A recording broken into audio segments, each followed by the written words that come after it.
તો હલો મિત્રો, કેમ છો બધા મજામાં હશો? તો આજે આપણે બનાવવાના છીએ એક મસ્ત તડકતી ફડકતી રેસીપી. જનરલી આપણે બધા બનાવીએ છીએ ઘરે ગુજરાતી ખાટી મીઠી કઢી, પણ આજે આપણે એક નવી જ જાતની કઢી ટ્રાય કરીશું, કાઠિયાવાડી કઢી. આ મારી મમ્મીની રેસીપી છે. તો મિત્રો, ચોમાસામાં શાક બહુ ઓછા આવે છે. અમારે તો અહીંયા 3 દિવસથી શાક આવ્યા જ નથી, કારણ કે ભારે વરસાદના લીધે આગળથી શાકની લારી આવી નથી. અને આમ પણ ગૃહિણીને રોજ એક જ પ્રશ્ન સતાવે કે રોજ બપોરે જમવામાં શું બનાવવું. તો આ ચોમાસાની ઠંડી ઋતુમાં કંઈક તમને તીખું ખાવાનું મન થાય અને ઘરમાં જો કોઈ શાક ના હોય તો બનાવજો આ કાઠિયાવાડી કઢી. તમને પડી જશે ટેસ્ટો. તો એકવાર મારી રીતે બનાવજો આ કઢી. તો ચાલો.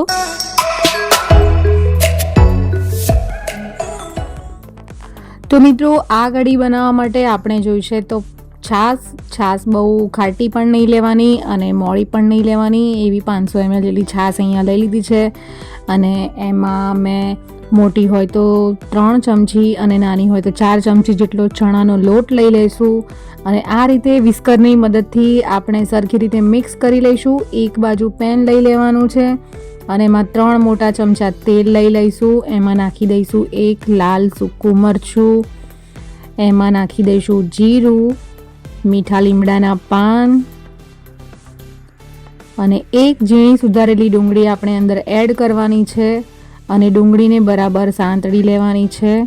ડુંગળીની કચાશ દૂર થઈ જાય ત્યાં સુધી આપણે એને સાંતળીશું. તો જુઓ ફ્રેન્ડ્સ, ડુંગળી સંતળાય છે અને આ બાજુ આપણે છાશમાં નાખી દઈશું મીઠું, એટલે આપણી કઢી ફાટી ના જાય. આ બાજુ ડુંગળી થોડી બ્રાઉન થવા લાગી છે એટલે આપણે અંદર એડ કરી દઈશું હિંગ અને અડધી ચમચી જેટલી નાખીશું હળદર કલર માટે.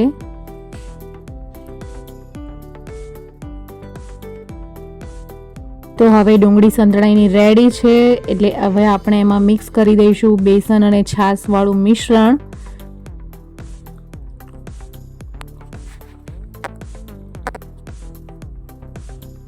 હવે આને આપણે સરખી રીતે હલાવી લઈશું અને એને 3-4 મિનિટ સુધી ઉકળવા દઈશું. 3-4 મિનિટ પછી 1 ચમચી લાલ મરચું એડ કરી દઈશું અને 1 લીલું સુધારેલું મરચું. તમે જે પ્રમાણે તીખું ખાતા હો એ પ્રમાણે તમારે લીલું મરચું એડ કરવાનું છે, કારણ કે આપણે આગળ સૂકું મરચું પણ એડ કરેલું છે.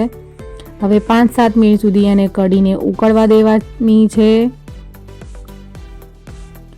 આ બાજુ મારી કઢી ઉકળીને રેડી છે. હવે જે ટ્વિસ્ટ અને જે ટેસ્ટ આવવાનો છે કઢીમાં એ હવે આવશે. તો એક પેનમાં લઈ લેવાનું છે 2 મોટી ચમચી તેલ અને 7થી 8 કળી સુધારેલી લસણ લેવાનું છે આપણે. અને લસણને કરવાનું છે ગોલ્ડન બ્રાઉન અને આ તડકાને લગાવી દઈશું આપણે કઢીમાં. તો અહીંયા તડકો લગાવીને મારી કઢી રેડી છે. 2-3 મિનિટ આપણે એને ગેસ પર મૂકીશું. અહીંયા મેં લઈ લીધું છે 1 ગોળની નાની ટુકડી. જો તમને ગમે તો નાખવાનું, ના ગમે તો તમે સ્કીપ પણ કરી શકો છો.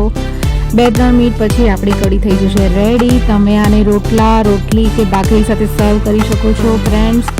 બહુ જ મસ્ત લાગશે. છેલ્લે કોથમીર નાખી અને ગાર્નિશિંગ કરીશું તો તૈયાર છે આપણી કાઠિયાવાડી કઢી. એને તમે ચોક્કસથી ટ્રાય કરજો અને કેવી બની મને કોમેન્ટમાં કહેજો. બાય.